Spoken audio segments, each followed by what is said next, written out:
Continuando con el miembro superior, vamos a ver lo que es muñeca y mano. Empezamos por la parte ósea de la mano. La mano está compuesta por huesos cortos que forman una región que nosotros denominamos los huesos del carpo, por huesos largos que forman parte de la palma de la mano y que corresponden a los metacarpianos, y a los huesos que nosotros llamamos falanges que van a formar los dedos.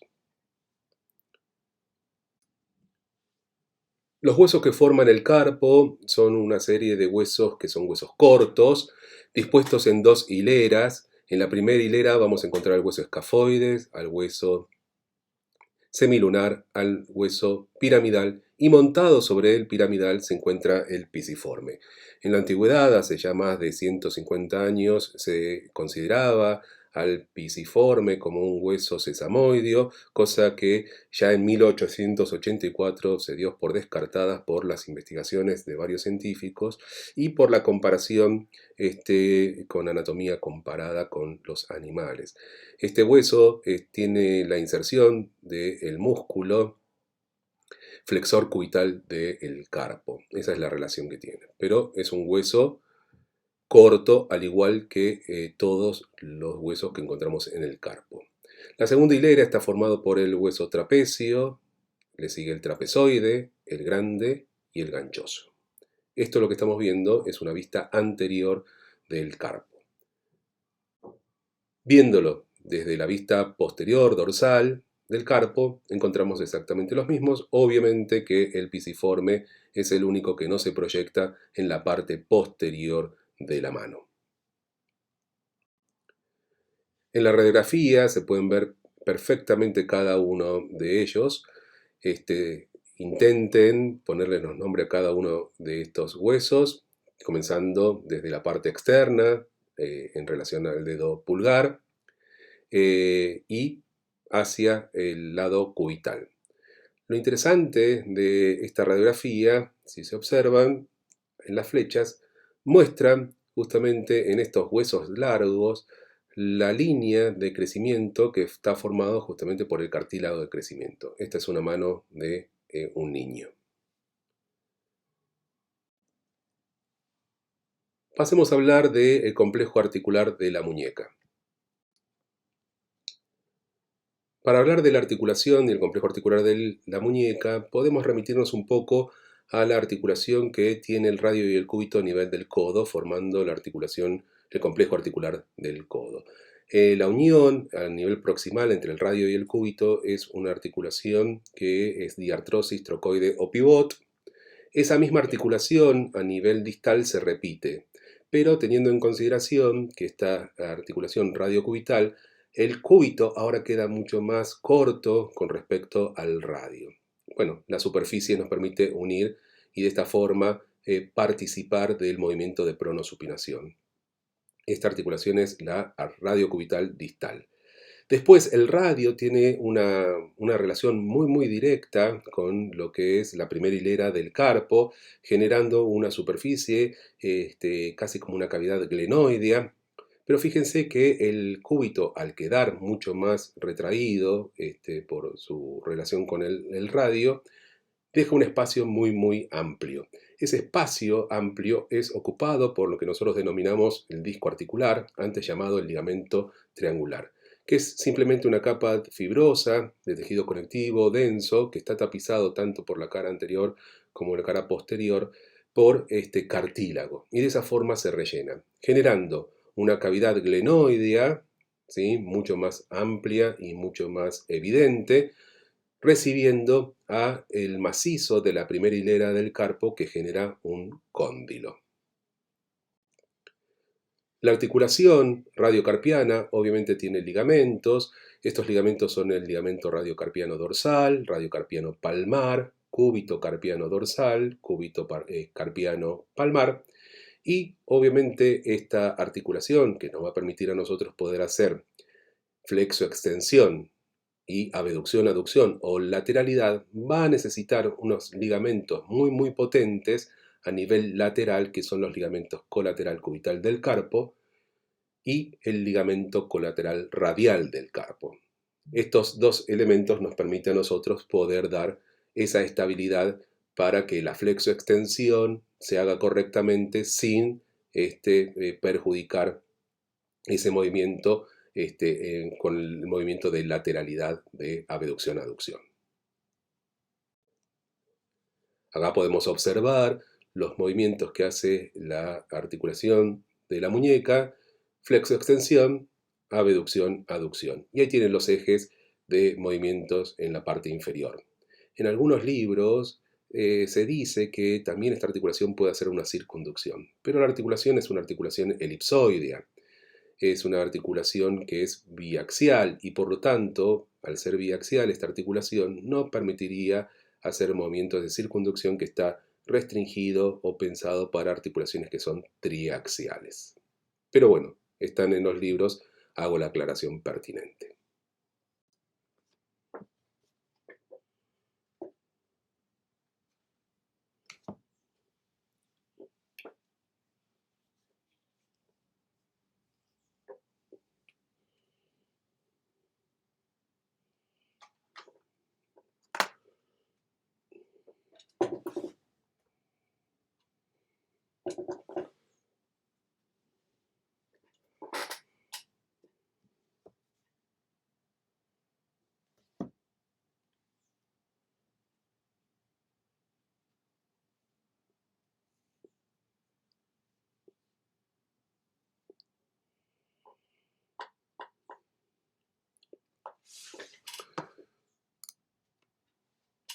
Dentro de las articulaciones de la mano vamos a encontrar una gran variedad de articulaciones entre los diferentes huesos que componen a esta región topográfica. Mayoritariamente vamos a encontrar que en la parte proximal las articulaciones son del tipo planas, pero vamos a discriminar cada una de ellas. Las intercarpianas son de artrosis plana, mientras que la mediocarpiana está catalogada como una articulación de artrosis elipsoidea, teniendo en cuenta como un macizo único toda la unión de los primeros huesos o la primera hilera de los huesos del carpo. Con respecto a la articulación mediocarpiana, como les decía, es una articulación que está catalogada como una articulación de artrosis elipsoidea, teniendo en consideración la unión de la primera hilera de los huesos con la segunda. Pero también podemos pensarla, o clásicamente se la pensaba a esta articulación dividiéndola en dos segmentos.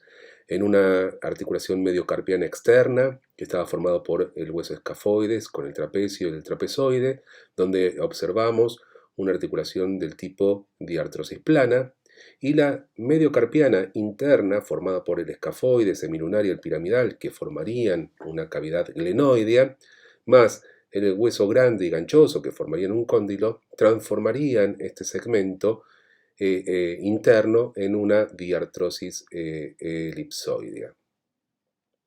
En consideración a esto, simplemente se lo dejo porque tal vez en algunos libros todavía siguen dividiéndolas. Pero si nosotros pensamos estructuralmente y a través de las superficies, se la considera directamente como una articulación diartrosis elipsoideas sin dividirla. Acá marqué con rojo las superficies entre el escafoides, el trapecio y trapezoide, que serían articulaciones planas, y cómo el escafoides con el hueso semilunar, piramidal, y dejando afuera el pisiforme, más el grande y el ganchoso, formarían esta articulación elipsoidea. En conjunto, considerémosla como una elipsoidea, que es la forma actual de verlo. Ligamentos que nosotros tenemos en estas articulaciones, fíjense, están los ligamentos palmares y dorsales, tanto en la parte interna como la externa, y como siempre vamos a encontrar ligamentos laterales externos y ligamentos lateral interno. La otra articulación que quisiera hacer, o donde quisiera hacer hincapié, es la articulación que es carpo-metacarpiana para el primer dedo, que es la articulación del pulgar.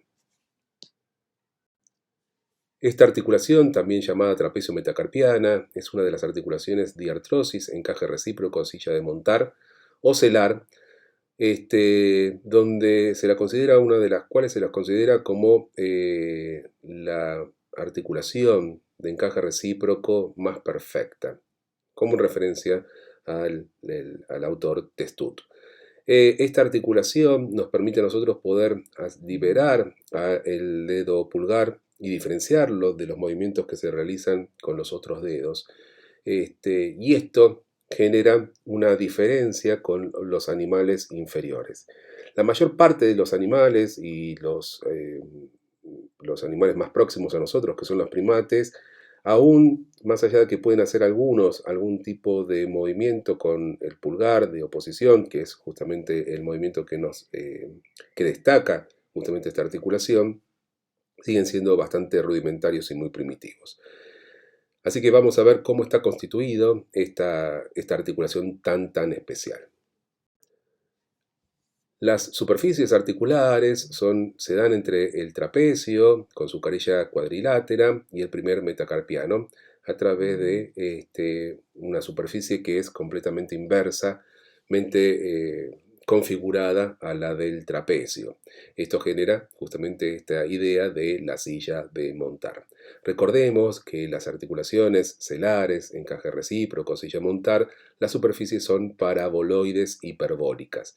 Y estas articulaciones, que son biaxiales, al tener una superficie tan amplia para poder deslizarse entre sí, generan amplios movimientos que nosotros podemos ver perfectamente con el movimiento que nosotros hacemos en el pulgar. Obviamente que esta articulación sus superficies articulares están completamente barnizadas, entre comillas, con cartílago hialino, y este cartílago sumamente liso permite el deslizamiento correcto de esta articulación. Los medios de unión están dados por la presencia de un solo ligamento que unen estas dos masas óseas, el metacarpiano y el trapecio, donde vamos a ver que una cápsula articular bastante gruesa con su membrana sinovial es bastante notable en su anchura, y esa condición de laxitud que tiene, que permite justamente favorecer el gran movimiento del pulgar. Pero pensemos, ¿cuáles son los movimientos que hace ese pulgar? Los movimientos son de flexoextensión, abducción y aducción. Pero además existe el movimiento que es característico y que resalta justamente esta articulación, que es la oposición. La oposición en realidad es una combinación de la aducción con la flexión, y es la capacidad que tenemos nosotros de poder tocar las yemas de los dedos segundo, tercero, cuarto y quinto con el primer dedo, con el pulgar entre sí. Obviamente que el movimiento de vuelta o contrario a la posición nosotros lo denominamos reposición.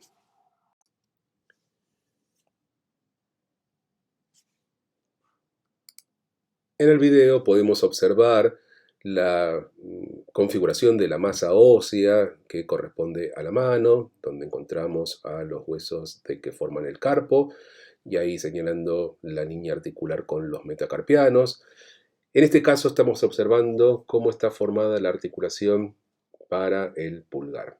Los diferentes metacarpianos están unidos entre sí, y fíjense que están unidos a través de un ligamento que es el ligamento transverso, y que el pulgar completamente separado de ellos, ¿sí?, para darle justamente esta gran movilidad. El movimiento que se genera en el pulgar básicamente se da por esta articulación celar de encaje recíproco, silla de montar. En cambio, los otros dedos en su base, con los metacarpianos y con los huesos del carpo, son articulaciones que son planas, o sea que el deslizamiento es casi mínimo. Esta es la gran diferencia que nosotros tenemos justamente entre el pulgar y el resto de los dedos.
Entonces, observemos justamente estas articulaciones, estas superficies articulares.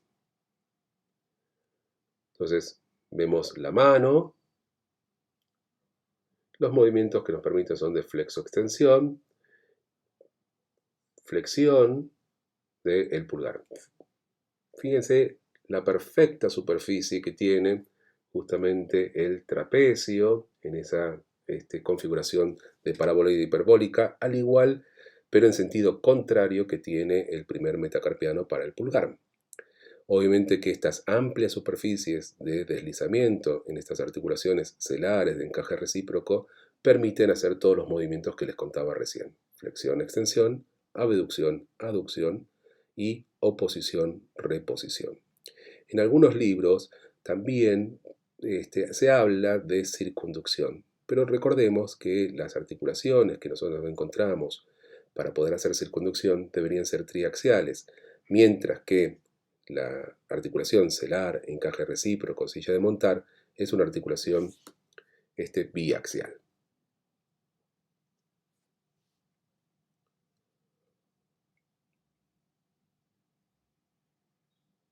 Ahí podemos observar movimiento de abducción, aducción, flexión y extensión.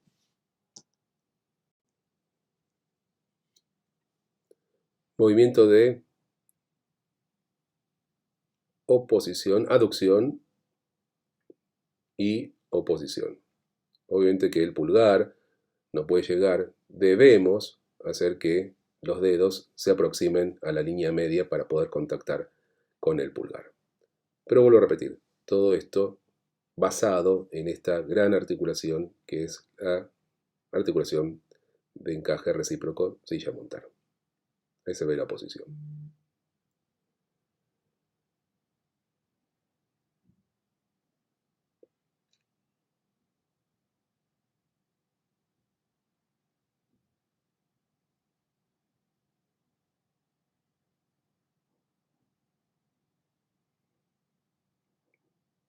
Como debemos movilizar los dedos para poder provocar justamente el contacto entre ellos. Las articulaciones que encontramos entre los metacarpianos y los dedos segundo al quinto están dados por articulaciones que son articulaciones elipsoides. Y entre las falanges, tanto en el pulgar como el resto de los dedos, las articulaciones son articulaciones gínglimo-trocleares o troncleartrosis.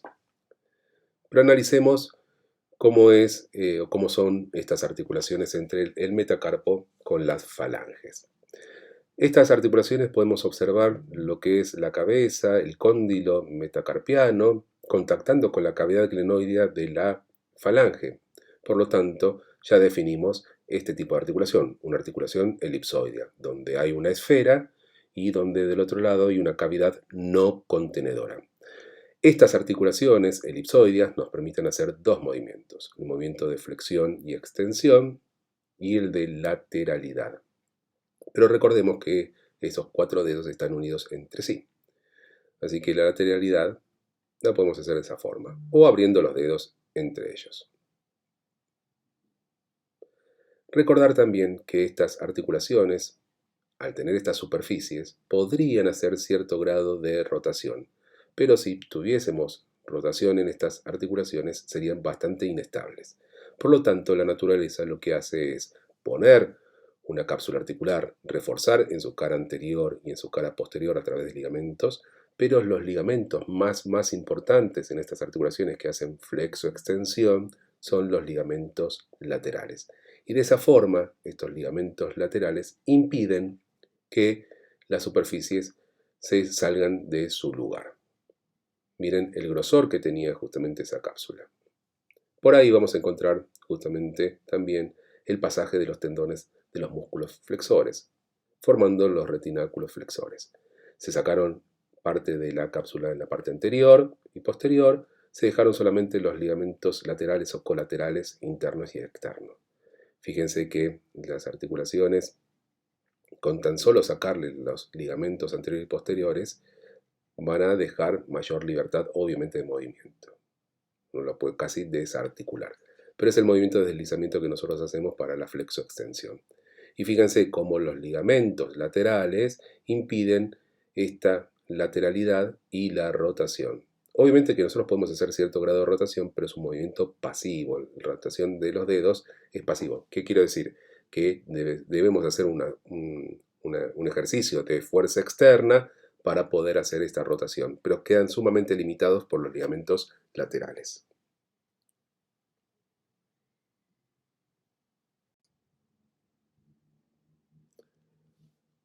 Músculos de la mano. Los músculos de la mano nosotros los denominamos músculos intrínsecos de la mano, porque nosotros sabemos que hay músculos que vienen del antebrazo y se proyectan obviamente sobre la mano, ejerciendo su acción sobre la articulación de la muñeca y ejerciendo su acción sobre los dedos. Pero los músculos intrínsecos son músculos que nacen en la mano y terminan en la mano, y se encuentran divididos en tres compartimentos. Un compartimento tenar, que está en relación directa con lo que es el dedo pulgar, un compartimento hipotenar, que está en relación con el dedo meñique, y un compartimento central. Cada uno de ellos tiene un grupo de músculos que ponen en acción estas regiones. Empezamos a analizar lo que es el compartimento tenar. El compartimento tenar está formado por cuatro músculos: el músculo abductor corto del pulgar, el músculo flexor corto del pulgar y un músculo más profundo que es el oponente del pulgar. Y en la línea media vamos a encontrar al aductor del pulgar, que es un músculo muy potente. Como siempre les digo, tienen que hacer el cuadro para cada uno de los músculos que estamos viendo en cada una de las regiones. Acá les dejo el cuadro que hice yo con respecto al músculos de la región tenar: el abductor corto del pulgar, flexor corto del pulgar, oponente del pulgar y el aductor del pulgar. Están inervados todos por el nervio mediano, muy importante esta consideración, salvo el aductor del pulgar, que está inervado por una rama profunda del nervio cubital. También el músculo flexor corto del pulgar tiene un fascículo que puede estar inervado por el nervio cubital. Pero pensemos que la región tenar está dominado por el nervio mediano y obviamente que el nervio cubital participa de la inervación motora del aductor. Estamos hablando de inervación motora. El compartimento central está formado por dos tipos de músculos, que son los músculos lumbricales, que tienen formato de lombriz, de pequeños gusanos, y los músculos interóseos, que se van a ubicar entre medios de los metacarpianos para cerrar lo que es estas ventanas óseas que nos quedan en la mano. Como les decía, la región mediopalmar o central está compuesta por dos tipos de músculos: los lumbricales, que son 4 músculos, y los interóseos, que también son 4. El primero y el segundo lumbrical están inervados por el nervio mediano. El tercero y el cuarto lumbrical están inervados por la rama profunda del nervio cubital. Esto es muy importante. El primero y el cuarto interóseo, que son dorsales, vamos a encontrarlos inervados por la rama profunda del cubital. Y el primer al tercer interóseo palmar, vamos a encontrarlos inervados por el cubital también. O sea, tenemos 4 músculos lumbricales, 4 músculos interóseos dorsales y 3 músculos interóseos palmares. Estos músculos, y en particular los lumbricales, son particulares porque lo que hacen es insertarse en los tendones, en la porción lateral de los músculos flexores profundos de los dedos, y van a proyectarse a las caras laterales y posteriores en las expansiones extensoras del segundo al quinto dedo. Tanto los primeros lumbricales como el tercero y el cuarto. Esto hace que sean músculos que, por un lado, estén favoreciendo lo que es la flexión de los dedos sobre la palma de la mano, pero cuando se tensan, generan también la extensión de las falanges. O sea, flexionan los dedos, pero extienden las falanges.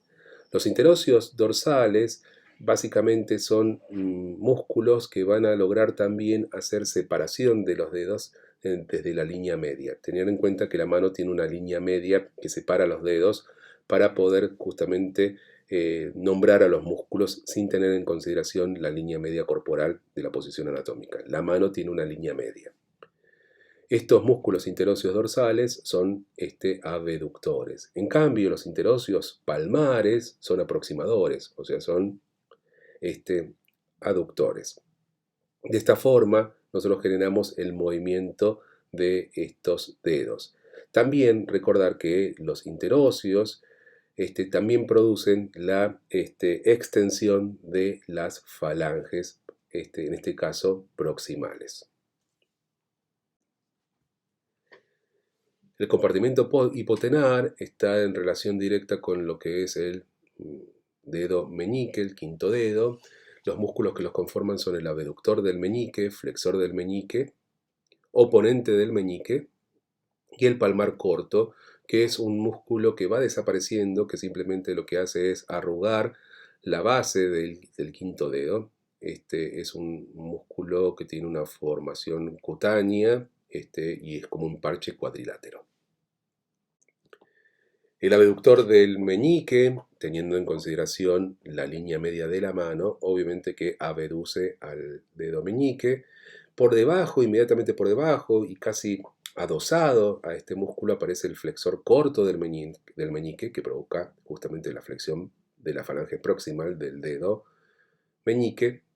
El oponente del meñique es un músculo que hace oposición, que se dirige a la línea media de la mano y genera con el oponente del pulgar una línea como si fuera una V corta, que eso permite que el quinto dedo pueda tocar y oponerse con el pulgar.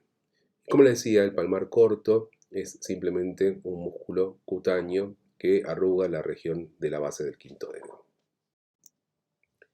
Si observamos los músculos de la región tenar, de la línea media aparece el aductor, que tiene dos fascículos, uno transverso y otro oblicuo. Fíjense de dónde viene la inserción de estos músculos. Toma la inserción del tercer metacarpiano y se proyecta, obviamente, que a la cara interna del pulgar. Esto es lo que nos permite a nosotros hacer una pinza muy, muy potente para que, por ejemplo, poder agarrar la lapicera. Aductor del pulgar. Región tenar.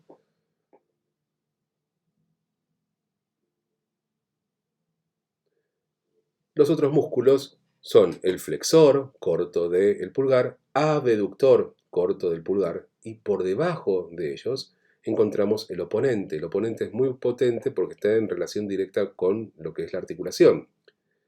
Ahí vemos dónde se inserta el abductor corto, el flexor corto, y cómo se proyectan casi hacia la parte lateral de la articulación.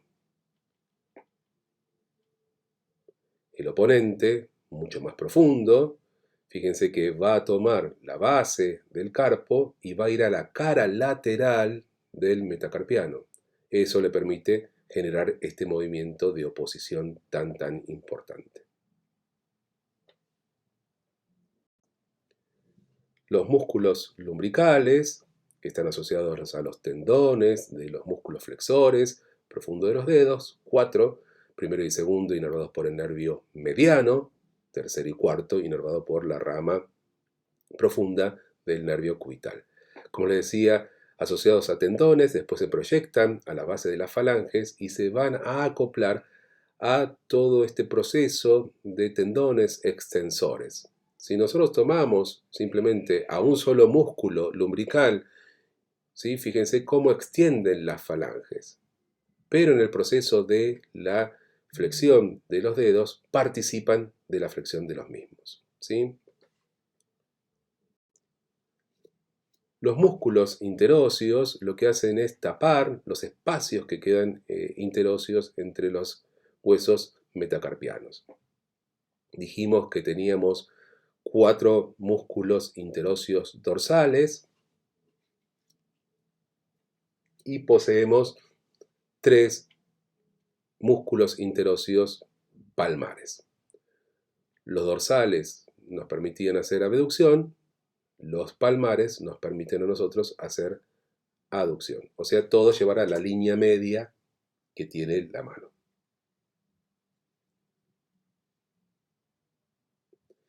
Estos músculos interóseos, al igual que lo que sucedía con los lumbricales, forman parte en su inserción distal de ese complejo del aparato extensor. Pero lo que van a hacer es ir insertándose en distintos niveles de las falanges porque van a provocar justamente la extensión de todas las falanges en sí.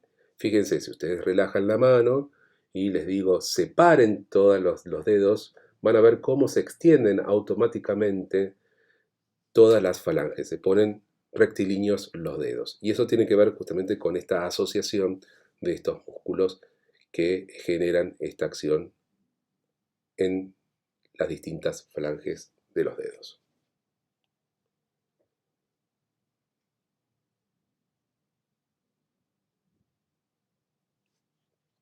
Fíjense la acción,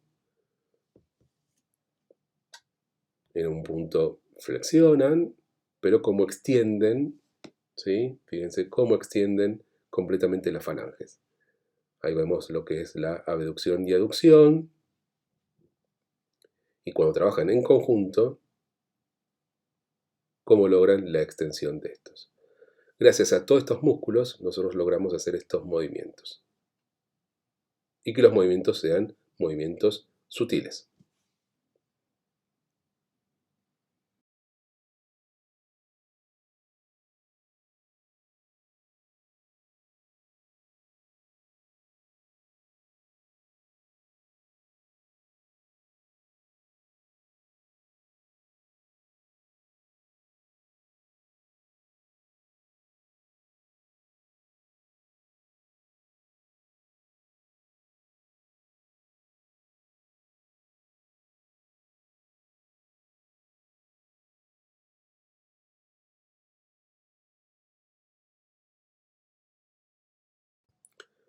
Observemos la región hipotenar. La eminencia o región hipotenar está dedicada a lo que es el quinto dedo, formado por 3 músculos que van a darle movimiento a este dedo y un cuarto músculo que dijimos que es netamente cutáneo. El más externo es el abductor, le sigue por debajo el flexor y más profundo, formando una V corta con el oponente del pulgar, el oponente del quinto dedo.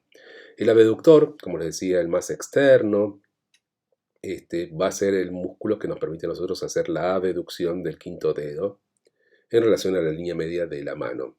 El flexor corto del quinto dedo del meñique, vamos a encontrarlo inmediatamente por debajo. Y el oponente, fíjense cómo se inserta ampliamente en la cara lateral del quinto metacarpiano, generando en esta inserción una especie de surco por donde vamos a ver pasar una de las ramas de la arteria cubital para generar lo que nosotros llamamos el arco palmar profundo.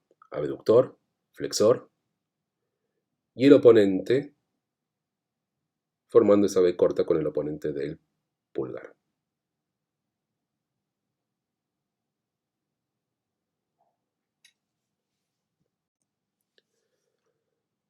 Hagamos un repaso de las arterias del antebrazo, la arteria radial y la cubital y cómo se proyectan a la mano. La arteria radial dijimos que es una de las ramas terminales de la arteria braquial o humeral, que en el pliegue del codo va a surcar por debajo del músculo brachioradial, va a quedar desnuda a nivel distal del antebrazo, por eso podemos tomar el pulso a este nivel, y para ingresar a lo que es la tabaquera anatómica. Antes de ingresar a la tabaquera anatómica nos da esa rama que corresponde a la rama radiopalmar, y una vez que da esa rama va a pasar entre medio de los tendones que forman la tabaquera anatómica, que son los extensores largo del pulgar, extensor corto del pulgar y el abductor largo del pulgar, para buscar el primer espacio interóseo y de esa forma penetrar estos músculos y hacerse palmares. Obviamente que en cada uno de su recorrido dan las ramas para la irrigación de la parte dorsal, parte de la irrigación dorsal de la mano. En cambio, la arteria cubital, que es una arteria mucho más voluminosa, quedaba protegido por los diferentes músculos de la región del antebrazo. Esa relación que tiene con el primero del grupo muscular del compartimento anterior. Después tiene relación directa con los músculos flexores superficiales y músculos profundos, flexores profundos de los dedos, ocultándose y yendo con el nervio cubital como un paquete vasculonervioso. A diferencia de lo que vemos en la parte superior de la arteria radial, que queda completamente desnuda, siempre el nervio y la arteria cubital van juntos, tapados por los diferentes músculos, siendo su músculo satélite el flexor cubital del carpo. A nivel, vuelvo a repetir, la parte distal del antebrazo. Una vez que llegamos al borde del antebrazo, el nervio cubital y la arteria cubital van a pasar por el canal de la arteria cubital, antes denominado canal de Guillain. Pero recordemos que la arteria radial nos había dado una arteria palmar radial. La arteria cubital, una vez que ingresa a la mano, inmediatamente da una rama profunda, cúbito palmar, que va a pasar por este ojal que dejó el músculo oponente del quinto dedo. La mayor parte de la arteria, debajo de la aponeurosis palmar, se une con la radio palmar y generan lo que nosotros denominamos el arco palmar superficial. Ese arco palmar superficial se va a encargar de darnos las ramas digitales comunes, y esas arterias digitales comunes comienzan a irrigar lo que es la palma de la mano, llegando a la base de los dedos, bifurcándose y dándole a cada uno de los dedos la irrigación lateral. O sea, cada uno de los dedos tiene dos arterias digitales que se van a unir y se van a anastomosar a nivel distal, a la altura de las yemas de los dedos, del pulpejo de los dedos. Pero recordemos que la arteria radial que había pasado por la tabaquera anatómica y por el primer espacio interóseo y que se hace profundo, pasa hacia el lado palmar para conectarse con la rama que había dado la arteria cubital. Y de esta forma, estas dos arterias que son profundas dan un arco imperfecto, un arco palmar arterial que termine dando irrigación a la parte profunda de la mano.